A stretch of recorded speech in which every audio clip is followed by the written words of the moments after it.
Hey everyone, welcome back to our YouTube channel 5G study point. आज के topic में हम पढ़ेंगे हमारा जो सेल रिप्रोडक्शन होता है, सेल डिवीजन होता है, जिसे हिंदी भाषा में कोशिका विभाजन कहा जाता है। उसके बारे में अच्छे से पढ़ेंगे कि हमारी एक कोशिका से दूसरी कोशिका का निर्माण किस प्रकार हुआ, कैसे हमारे जो फेस हुए, इसमें कौन कौन से चरण से हमने गुजरना पड़ा जिसके कारण हमारी जो सेल डिवीजन हुआ, उसके बारे में अच्छे से बिल्कुल बारीक से पढ़ा जाएगा। लेकिन आज का टॉपिक पढ़ने से पहले हम पढ़ेंगे पीछे का टॉपिक जो हमने कंप्लीट किया था कि जो आपके जो क्रोमोसोम होते हैं, आपके जो गुणसूत्र के बारे में अच्छे से पढ़ा था। पीछे का रिवीजन करना इतना इंपॉर्टेंट क्यों होता है भाई, मैं बार बार आपको रिवीजन क्यों करवा रहा हूँ? इसका मेन उद्देश्य ये है कि अब मैं आपको उस माहौल में ले जाने की कोशिश कर रहा हूँ, यानी आपको ये समझा रहा हूँ कि जो हमारे क्रोमोसोम थे, मैं आपको क्रोमोसोम का नाम लूंगा तो आपको स्ट्रक्चर दिखाई देगा। उस माहौल, वो माहौल आपकी इतनी मदद करेगा कि आपको जो आगे का जो कॉन्सेप्ट होता है उसको समझने में मदद करेगा। इसी के लिए मैं आपका रिवीजन करवाता हूँ बार बार। रिवीजन करना बहुत इंपॉर्टेंट होता है। एक तो मैं पीछे का रिवीजन करवाऊंगा, एक आज का जो पढ़ाऊंगा ना फिर उसका रिवीजन करवाऊंगा, तो आपने टोटल 3 बार रिवीजन कर लिया। रिवीजन का ये मकसद होता है, कुछ न कुछ तो जरूर समझ में आएगा। चलिए स्टार्ट करते हैं। हमारा जो रिवीजन था, हमने क्या पढ़ा था उसके बारे में थोड़ा शॉर्ट रिवीजन हो जाए भाई। जो हमारे क्रोमोसोम होते हैं, गुणसूत्र का स्ट्रक्चर कुछ इस प्रकार का दिखाई देगा आपको। ये होते हैं हमारे क्रोमोसोम। अब आपका इसमें क्वेश्चन बनता है कि आपका जो क्रोमोसोम होते हैं वो कहाँ पे मौजूद होते हैं। क्वेश्चन पूछ लिया जाए तो आप क्या बताओगे? हमारे सेल के अंदर जो न्यूक्लियस होता है उसके अंदर ही मौजूद होते हैं। न्यूक्लियस को आप केंद्र कहते हो जिसे। अब दूसरा क्वेश्चन बनता है इसके स्ट्रक्चर को देखकर कि एक स्ट्रक्चर जो होता है वो वास्तव में बना किससे होता है भाई। जैसे हमारे जो है टिश्यू जो होते हैं किससे बने होते हैं? ग्रुप ऑफ सेल्स से बने होते हैं। वैसे ये भी किसी न किसी से बना है। तो ये किन से, इसका निर्माण किससे हुआ है? इसका निर्माण हुआ है जीन्स से, जिसे आप कहते हो शुक्राणुओं से निर्माण हुआ है इसका। उसके बाद इसका स्ट्रक्चर कुछ इस प्रकार का है, मैंने आपको अच्छे से कल समझाया था पिछली वीडियो में। यानी ये क्या करते हैं, गुणसूत्र जो होते हैं वंशानुक्रम का भौतिक आधार बनाते हैं भाई। और ये कहाँ पे स्थित होते हैं? आपके केंद्रक में होते हैं, बिल्कुल यहाँ पे। और उसके बाद कह रहा है ये जिन्स से बने होते हैं, यानी आपके शुक्राणुओं से निर्माण हुआ है। और इसमें जो डीएनए की जो संरचना होती है, डीएनए से आपका किसका निर्माण हुआ? जीन का। और जीन से आपका किसका निर्माण हुआ? आपके क्रोमोसोम का निर्माण हुआ। ऐसी प्रक्रिया आगे बढ़ती जाती है भाई। और ये पूछ रहा है कि वे कोशिका विभाजन के दौरान ही दिखाई देते हैं। किससे दिखाई देते हैं? ये कहने का मतलब ये, जब आप माइक्रोस्कोप से देखोगे तो आपको ये दिखाई नहीं देंगे। जब हम सेल देख सकते हैं, सब कुछ देख सकते हैं, पर ये नहीं चीज़ नहीं देख सकते, जो आपके जो क्रोमोसोम होते हैं उसको नहीं देख सकते। वे हम माइक्रोस्कोप से तभी देख सकते हैं जब आपके कोशिका का विभाजन हो रहा हो, यानी सेल डिवीजन हो रहा हो, तभी हम देख सकते हैं। कहने का मतलब ये है, इतने छोटे होते हैं ये डिवीजन के दौरान ये माइक्रोस्कोप से देखा गया है भाई, देख लो। उसके बाद क्या कर रहा है कि जो सामान्य मानव कोशिका में 23 जोड़े गुणसूत्र होते हैं, 23 जोड़े में होते हैं, यानी एक जोड़े में 2 आपके क्रोमोसोम आ जाते हैं। टोटल संख्या इनकी कितनी होती है? 46 होती है भाई, 46 होते हैं। 23वें जोड़े में सेक्स क्रोमोसोम होते हैं। अब ये बात कर रहा है 23वें जोड़े की। पीछे के 1 से लेकर 22 तक जो जोड़े होते हैं उनकी बात नहीं हो रही, आपको केवल सिर्फ 23वें जोड़े की बात हो रही है। और 23वें जोड़े के अंदर आपको क्या मिलते हैं? Sex chromosome. और वे कौन से होते हैं? आपके एक्स और वाई होते हैं। बस इतना समझना है। और बात की जाए महिलाओं में तो जो शुरू के 1 से लेकर जो 22 तक ऑटोसोम होते हैं, पुरुषों में भी 1 से लेकर 22 तक ऑटोसोम होते हैं, वे तो उनको नाम दे दिया, ऑटोसोम नाम दे दिया। जो आपके जो क्रोमोसोम होते हैं ऑटोसोम नाम दे दिया। और जो 23वां जोड़ा होता है उसको क्या कहते हैं? सेक्स क्रोमोसोम कहते हैं भाई, ये याद रखियो। महिलाओं में कौन से जो आपके सेक्स क्रोमोसोम कौन से होते हैं? एक्स एक्स होते हैं। और जबकि पुरुषों में कौन से होते हैं? एक्स और वाई होते हैं भाई। ये स्ट्रक्चर मैंने बताया था, ये आपकी काफी मदद करेगा इस टॉपिक को समझने के लिए भाई। अब इसका भी छोटा एक और उदाहरण है कि हमें कैसे पता चलेगा कि जो लड़का होगा या लड़की होगा, यानी आपकी जो मादा जनन कोशिका है, ये मान लीजिए आपकी माता है और ये आपके पिताजी हैं और ये हम हैं। चाहे लड़का मान लो चाहे लड़की मान लो, एक बार समझो। यानी माता से हमें क्या प्राप्त हुए हैं? 22 ऑटोसोम, पिता से भी 22 ऑटोसोम। टोटल संख्या कितनी होगी ऑटोसोम की? 44 हो गई। अब बात आती है लड़का और लड़की की। अगर हमारे पास महिलाओं यानी अपनी माता से हमें एक्स जो सेक्स क्रोमोजोम मिला है और पिता से वाई जो सेक्स क्रोमोजोम मिला है, उससे फर्टिलाइजेशन हुआ, एक्स और वाई से किसका निर्माण होता है, फिर फर्टिलाइजेशन से मेल बेबी का निर्माण होता है। अगर माता से हमें एक्स सेक्स क्रोमोजोम मिलता है और पिता से भी हमें एक्स जो आपका सेक्स क्रोमोजोम मिलता है, उससे फर्टिलाइजेशन होता है, किसका निर्माण होता है, फीमेल बेबी का निर्माण होता है। समझ में आया? बिल्कुल आसान है, ज़्यादा दिमाग खराब करने की जरूरत नहीं है इसमें अपना, यही बता रखा वैसे इसमें। फिर बात करते हैं इसके स्ट्रक्चर की। जो नीचे के जो तंतु दिखाई दे रहे हैं आपको, नीचे का जो स्ट्रक्चर होता है यहाँ से यहाँ तक का, इसको कहते हैं क्रोमेटिड्स।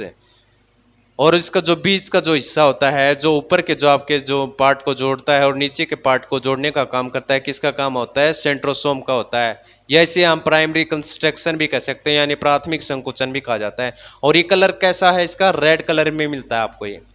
और जो ऊपर का भाग होता है इसको कहते हैं सेकेंडरी कंस्ट्रक्शन। समझे? या इसे एक नाम और दे दिया, इसे कहते हैं टेलोमेयर भी कहते हैं। या आप टेलोमेयर कह दो या सेकेंडरी कंस्ट्रक्शन कह दो या द्वितीय संकुचन कह दो, बात एक ही होती है भाई। इसके बारे में पढ़ा था हमने, क्रोमेटिड्स के बारे में बताया था। दो समान जो तंतु होते हैं ना, जिन्हें हम क्रोमेटिड्स कहते हैं, ये क्रोमेटिड्स हो गए अपने। और उसके बाद कहा था उसके बाद थी प्राइमरी कंस्ट्रक्शन। ये क्या करता है, दो क्रोमेटिड हो गया आपके, ऊपर का और नीचे का होता है, उसको बांधे रखने का काम करता है। कौन करता है, आपका सेंट्रोमियर है, ये काम करता है भाई। उसके बाद क्या आता है, टेलोमियर की बात आती है, यानी सेकेंडरी की, यानी जो अंतिम छोर होता है उसे टेलोमियर कहा जाता है भाई। यही बता रहा है भाई, जो ऊपर का भाग मान लो चाहिए अंतिम भाग मान लो, एक ही बात होती है, इसे क्या कहता है, टेलोमियर कहा जाता है। अब बात करते हैं क्लासिफिकेशन ऑफ क्रोमोसोम्स की, यानी गुणसूत्रों को कितने भागों में वर्गीकृत किया गया है, दो भागों में भाई। पहला तो आता है आपका स्ट्रक्चरल क्लासिफिकेशन, यानी उसकी संरचना, उसका स्ट्रक्चर कैसा है, उसके आधार पर वर्गीकरण किया गया है। दूसरा फंक्शनल जो आपके क्लासिफिकेशन होते हैं, यानी कार्यात्मक वर्गीकरण, उसका क्या कार्य होता है उसके आधार पर है इसको डिवाइड कर दिया। यानी संरचनात्मक और कार्यात्मक वर्गीकरण किया गया है आपके गुणसूत्रों का। स्ट्रक्चर में कौन कौन से पार्ट आ जाते हैं आपके, पहला तो आता है आपका मेटासेंट्रिक आता है, दूसरा आता है सब मेटासेंट्रिक आता है, तीसरा एक्रोसेंट्रिक आता है, चौथा आता है आपका टेलोसेंट्रिक होता है। ये कौन सी अवस्था होती है, सबसे छोटी अवस्था होती है। टेलोसेंट्रिक हो गया और एक्रोसेंट्रिक हो गया, उसके बाद सब मेटासेंट्रिक हो गया और मेटासेंट्रिक होते हैं। यानी इसकी जो कंप्लीट होती है अवस्था होती है, संरचना होती है, कहाँ किस में मौजूद होते हैं। अब बात आती है उसके कार्य के आधार पर, यानी वर्गीकरण दो भागों में हो गया, ऑटोसोम हो गया, आपके सेक्स क्रोमोसोम हो गए। ऑटोसोम में क्या था, डोमिनेट हो गया एंड आपके रिसेसिव्स हो गए, यानी प्रभावी और अप्रभावी आ जाते हैं। जबकि सेक्स क्रोमोसोम में मैंने बताया था एक्स और वाई आते हैं, बस इतना याद करना है बस इसके बारे में। फिर बात करते हैं जीन्स के बारे में, थोड़ा पढ़ लेते हैं जीन्स क्या होते हैं। ये क्या होते हैं, ये न्यूक्लिक एसिड से बने होते हैं, यानी आपके डीएनए से, डीऑक्सीराइबोज न्यूक्लिक एसिड से बने होते हैं, इसका निर्माण होता है भाई। आपके जो ये होते हैं गुणसूत्र जो होते हैं, गुणसूत्र मुख्य रूप से डीएनए नामक न्यूक्लिक एसिड से बने होते हैं आपके जो गुणसूत्र होते हैं, और सभी जानकारी इस पदार्थ के अणुओं में संग्रहित होती है, बस ये बता रहा है। तो अपना कल का रिवीजन कंप्लीट हो गया। बढ़ते हैं आज के टॉपिक पे, बिल्कुल अच्छे से पढ़ेंगे। स्टार्ट करते हैं अपना टॉपिक। सेल रिप्रोडक्शन यानी डिवीजन में कैसी क्या प्रक्रिया है जिससे सेल डिवीजन हुआ। पहली डिवीजन होने से पहले हमारी कोशिका जो आपकी जो सेल थी वो उसका स्ट्रक्चर वो एक ही थी। मान लीजिए ये वाली सेल थी आपकी, एक ही भाग था उसका। और जब आपके कोशिका का विभाजन हुआ, सेल डिवीजन हुआ, तो एक कोशिका से दो कोशिका निर्माण हुआ। वो प्रक्रिया मैं आपको अच्छे से समझाऊंगा, कैसे हमारी एक सेल का दूसरी सेल से निर्माण हुआ, कैसे हुआ। वो प्रक्रिया कुछ इस प्रकार थी। पहले हमारी एक ही सेल थी, ये हमारे क्रोमोजोम होते हैं, आपके गुणसूत्र होते हैं। वे कैसे, देखो आपके जो स्पिंडल होते हैं कैसे आपके सेंट्रोमियर से अटैच हो रहे हैं भाई, वो अपनी तरफ खींच रहे हैं। कौन खींच रहे हैं, आपके सेंट्रल खींच रहे हैं। और उनसे देखो कैसे, यानी आपके जो न्यूक्लियस है दो भागों में बट गया भाई। आपका जो केंद्रक होता है, एक सेल में यहाँ पे न्यूक्लियस हो गया, दूसरी सेल में वहाँ पे न्यूक्लियस होगा। ये संरचना बहुत ही याद रखना, आप अच्छी बहुत मदद करेगी आपके ये टॉपिक में। Cell division is the process of formation of new cell from पर जो एग्जिटिंग जो सेल्स होती हैं, ये क्या करा कि जो कोशिका का जो विभाजन होता है वो पहले से जो मौजूद आपकी जो कोशिका होती हैं उनसे ही आपकी नई कोशिका का निर्माण की जो प्रक्रिया होती है, यानी एक साधारण भाषा में कहा जाए, यानी पुरानी कोशिका से नई कोशिका का जो निर्माण होता है वो ही आपका जो सेल डिवीजन होता है, कोशिका विभाजन होता है, उसी को कहा जाता है भाई। Damage and worn out cell must be replace by cell division, ये क्या कर रहा है, आपकी जो क्षतिग्रस्त होगी और जो आपकी जो वोर्न आउट सेल होगी, यानी आपकी जो गिरी हुई सेल, यानी आपकी जो क्षतिग्रस्त और जो गिरी हुई जो सेल होती हैं वे क्या होती हैं, कोशिका विभाजन के दौरान आपकी जो प्रतिस्थापित की जानी चाहिए भाई, ये बता रहे हैं कि वो ये सिस्टम होता है, which is also essential for tissue growth and for the formation of new जो आपके जो जेम सेल होती हैं, यानी ये क्या कह रहा है कि जो ये किस लिए जरूरी होता है, आपका जो सेल डिवीजन होता है ये आपके टिश्यू की ग्रोथ के लिए, यानी आपके जो उत्तक है उसके विकास के लिए, और जो दूसरा होता है आपका न्यू जो आपके जेम सेल्स होते हैं, यानी आपके जो नई जो रोगाणु जो कोशिकाएं होती हैं उनके निर्माण के लिए बहुत जरूरी होता है आपका जो सेल डिवीजन हो रहा है, उसी के बारे में बता रहा है भाई। सेल डिवीजन टाइप्स पूछ लिए भाई, यानी आपकी जो कोशिका का विभाजन हुआ है वो कितने प्रकार से होता है भाई, आपकी कोशिका विभाजन दो प्रकार से होता है। पहला होता है आपका समटिक सेल डिवीजन, यानी आपका दैहिक कोशिका विभाजन होता है, और दूसरा होता है रिप्रोडक्टिव जो सेल डिवीजन होता है, यानी आपका प्रजनन कोशिका विभाजन हो गया। जो आपका समटिक सेल डिवीजन होता है इसको कहते हैं, इसके जो डिवीजन को कहते हैं माइटोसिस कहा जाता है, जिसे हम हिंदी भाषा में समसूत्र विभाजन कहते हैं। और जो आपका द रिप्रोडक्टिव सेल डिवीजन होता है इसे कहते हैं मियोसिस, मियोसिस को कहा जाता है अर्धसूत्री विभाजन। अब बात समझने की है, जो आपका माइटोसिस होता है ये किससे संबंधित होता है, समसूत्र जो विभाजन होता है ये हमारे दैहिक, यानी आप जब पैदा हुए थे इतने थे, कैसे आपके शरीर का सेल डिवीजन होता होते आपका शरीर का इतना विकास हो गया, आपके छोटे छोटे लंग्स थे आज इतने इतने लंग्स हो गए, कितना विकास हुआ आपके शरीर के अंदर, जो इंटरनल ऑर्गन होते हैं वो किस में इंक्लूड होंगे, आपके माइटोसिस में होंगे, यानी ये आपके दैहिक से संबंधित हो, आपके तन बदन से संबंधित होता है, ये मान के चलो। रिप्रोडक्टिव जो आपका सेल जो डिवीजन होता है यानी आपका प्रजनन से संबंधित हो गए, यानी आपके एक्स और वाई से संबंधित होते हैं, यानी समझते हो गए आप, जनन से संबंधित हमारी जो सेल डिवीजन होगा इसमें, यानी इसमें यानी हमारे जो जो आपके जो गुणसूत्र होते हैं जिसे आप क्रोमोसोम कहते हो, कैसे उसका हमारे अगली पीढ़ी में जा रहे हैं, जो वो प्रोसेस होता है वो अर्धसूत्री विभाजन में आता है भाई। आगे बढ़ते हैं, माइटोसिस सेल डिवीजन की बात हो रही है, यानी आपके समसूत्र कोशिका विभाजन के बारे में पढ़ते हैं क्या कुछ है। इन माइटोसिस यानी समसूत्र की बात है, a present cell divides to produce two identical daughter cells, ये कह रहा है कि जो आपके जो एक मूल कोशिका विभाजन के दौरान दो समान स्वतंत्र कोशिकाओं का निर्माण करती है, आपके दो डॉटर सेल्स का निर्माण करती है, which contain the same number of chromosome as that of the जो पेरेंट सेल, यानी इसमें क्या होता है, इसमें जो आपके जो मूल कोशिका के समान ही आपके जो गुणसूत्र होते हैं उनकी संख्या होती है भाई, समान संख्या होती है। There are two phase in mitosis आएगा भाई, टिक नहीं आएगा, ये वर्ड आएगा mitosis. There are two phase in mitosis division, यानी ये हमें बता रहा है कि जो आपका समसूत्र विभाजन जो होता है वो दो चरणों में होता है। पहला चरण होता है इंटरफेस जिसे कहते हैं अंतरावस्था, दूसरा होता है आपका माइटोटिक फेस होता है भाई, ये दो चरण होते हैं।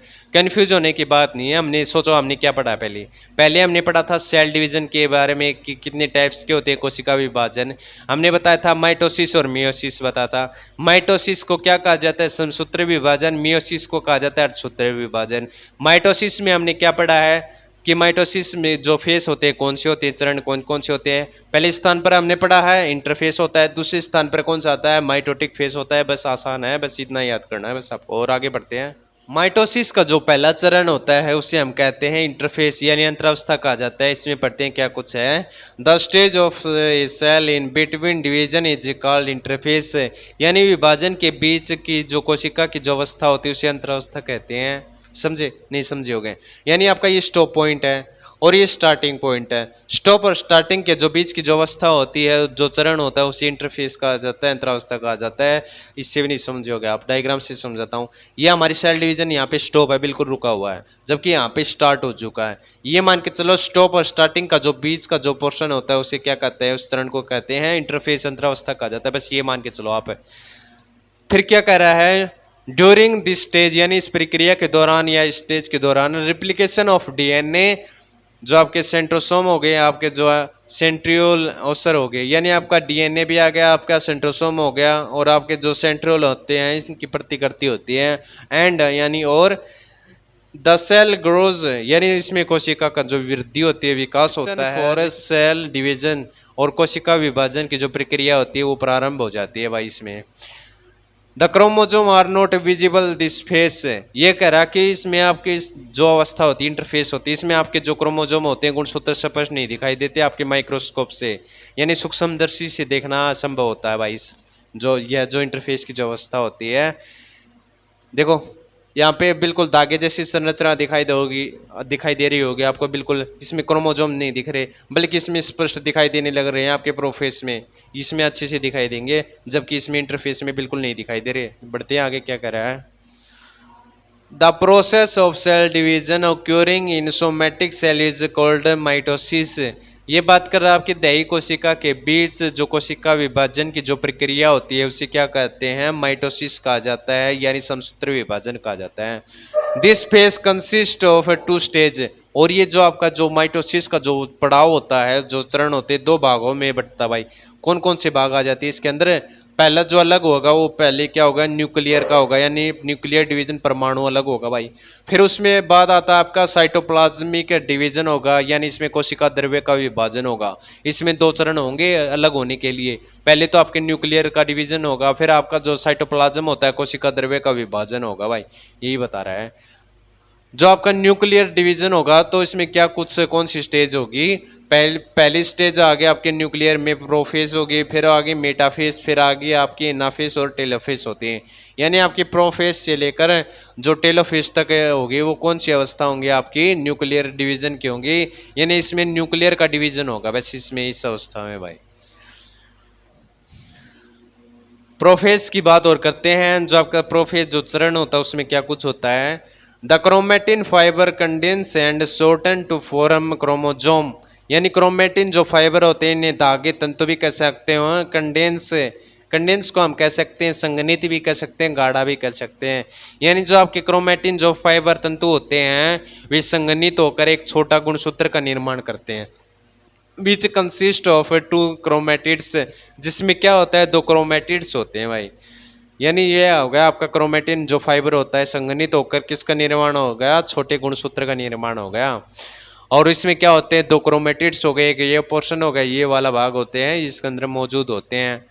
The construction that hold the chromatid together is the centromere, जो क्रोमेटिड को जो के बीच जोड़ने का काम, जो संकुचन का काम किसका होता है, सेंट्रोमियर का होता है, उसको बांधे रखने का काम इसी का होता है। फिर क्या कर रहा है, देखो ये जो आपके जो 2 क्रोमेटिड्स होते हैं इसके बीच का जो संकुचन का काम कर रहा है ना, इसे कहते हैं सेंट्रोमियर कहा जाता है, या प्राइमरी कंस्ट्रक्शन भी कह सकते हैं।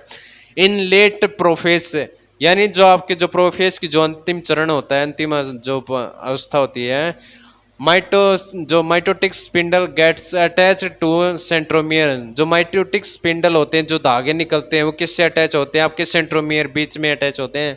सेंट्रोमियर कौन सा होता है, देखो पहले तो ये स्पिंडल ये होते हैं भाई, माइटोटिक स्पिंडल धागे जैसे आपको यहाँ पे नहीं दिखाई देंगे, ये रहे, ये होते हैं आपके माइटोटिक धागे जैसी संरचना दिखाई दे रही है, इनको माइटोटिक स्पिंडल कहते हैं। और ये कहाँ पे, जो बीच में जाके अटैच होंगे सेंट्रोसोम पे, जिसे सेंट्रोसोम ये होता है अपना, यहाँ पे जाके अटैच हो जाएंगे। The centrosome are pushed to the pole of the cell, यानी ये क्या करा है, जो सेंट्रोसोम होते हैं वे कोशिका के ध्रुवों की ओर जो पुश कर दिए जाएंगे, धकेल दिए जाएंगे भाई, यही बता रहा है। देखो यानी जो आपके जो धकेल जा रहे हैं ना उसकी तरफ धकेला जा रहा है, यानी खींचा जा रहा है, ये बता रहा है इसके अंदर है। फिर क्या कर रहा है, द न्यूक्लियस डिस्पियर, यानी आपके जो न्यूक्लियस होता है वो गायब हो जाएगा। And nuclear membrane break down, और आपकी जो न्यूक्लियर कोशिका होती है, न्यूक्लियर जो मेम्ब्रेन होती है, न्यूक्लियर झिल्ली होती है, वो क्या हो जाएगी, टूट जाएगी। प्रोफेस में यही चरण आते हैं, ये सब कुछ जानकारी होती है वे प्रोफेस में होती है। अब नंबर आता है मेटाफेज का। हमने इंटरफेस के बारे में पढ़ लिया, प्रोफेस के बारे में पढ़ लिया, अब नंबर किसका अपना मेटाफेज के बारे में पढ़ लेते। क्या कुछ है, the chromosome move toward the centre of the cell. जो आपके क्रोमोजोम होते हैं, आपके जो गुणसूत्र होते हैं, वे कोशिका के सेंटर की ओर मूव करते हैं, बढ़ते हैं भाई। देखो यानी मेटाफेज में क्या होता है, जो आपके जो गुणसूत्र होते हैं बीच में आ जाते हैं, सेंटर में आ जाते हैं, ये बता रहा है। The chromosome become visible in this stage. जो आपके गुणसूत्र होते हैं इस अवस्था में दिखाई देने लगते हैं भाई, और अवस्था में आपको माइक्रोस्कोप से नहीं दिखाई देंगे। और इस जो आपकी जो मेटाफेज जो अवस्था होती है, इसमें आपके क्रोमोजोम गुणसूत्र होते हैं स्पष्ट रूप से दिखाई देने लगते हैं, यही बता रहा है। अब नंबर आ गया आपका एनाफेज का। इसमें जान लेते हैं क्या प्रोसेस होता है, क्या चरण होता है अच्छे से। द सेंट्रोमियर स्प्लिट लॉन्गिट्यूडनली, यानी ये क्या कह रहा है, सेंट्रोमियर जो होते हैं कर्णोदरीय रूप से विभाजित होते हैं। एंड यानी और the two members of the cell chromatid pair move toward the opposite side pole of the cell. यानी जो आपके जो क्रोमेटिड जो पेयर होते हैं, एक ये इसके खुद के दो मेंबर होते हैं, और ये क्या होता है, आपके जो कोशिका होती है उसके जो विपरीत दिशा के जो ध्रुव होते हैं उसकी तरफ बढ़ते चले जाते हैं भाई। यानी समझे, यानी आपके जो नीचे के जो क्रोमेटिड्स होते हैं, आपके जो क्रोमोजोम होता है, गुणसूत्र होते हैं, नीचे के जो क्रोमेटिड्स होते हैं, वे जब से ये जो एनाफेज होगा इसमें अलग जाएंगे, ऐसे हो जाएंगे, न कि ऐसे नहीं जाएंगे, अपोजिट साइड जाएंगे अलग होने के लिए भाई। इस अवस्था में यही बता रहा है, ये डायरेक्शन चेंज हो जाएंगे इनके। The separated chromatid are called daughter chromosomes है। यानी जो आपके जो अलग हो गए, जो आपके जो क्रोमेटिड थे वे जो अलग हो गए, उनको क्या कहा जाता है, स्वतंत्री गुणसूत्र कहा जाता है, यही बता रहा है भाई। आगे बढ़ते हैं।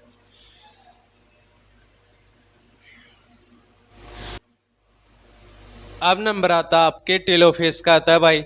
यानी हमने इंटरफेस पढ़ लिया, प्रोफेस, मेटाफेस, एनाफेस। अब नंबर आ गया आपके टेलोफेज का था। इसमें क्या कह रहा है, the identical sets of chromosomes at each pole of the cell uncoil. यानी आपकी जो कोशिका के जो प्रत्येक ध्रुव पर है, यानी प्रत्येक ध्रुव पर गुणसूत्र के समान क्या हो जाते हैं, समूह जो होते हैं वो खुल जाते हैं।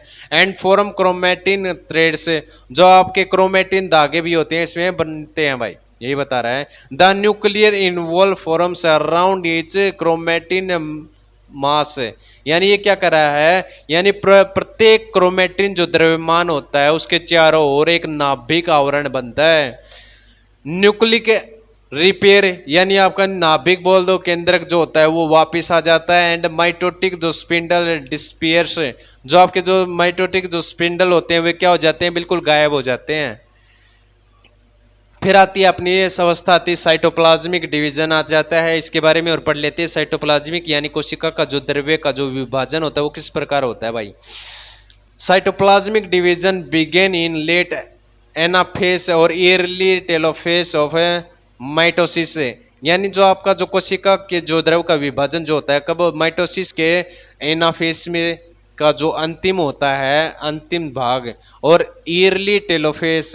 यानी ये क्या कह रहा है, देखो समझो, यानी ये कह रहा है जो एनाफेस जो होता है अपना जो ये चरण था इसका अंतिम छोर यहाँ पे होता है, और टेलोफेस का प्रारंभ भी यहाँ से होता है। तो यहाँ पे शुरुआत हो जाती है आपके किसके, न्यूक्लियस, यानी साइटोप्लाज्म, जो आपका जो कोशिका द्रव्य होता है उसके विभाजन की प्रक्रिया यहीं पे स्टार्ट हो जाती है। कैसे एक कोशिका से दो बनने की कोशिश हो रही है ना, यहाँ पे जो टेलोफेस में होता है यहाँ पे हो जाती है, अलग होने लगता है भाई इस अवस्था में।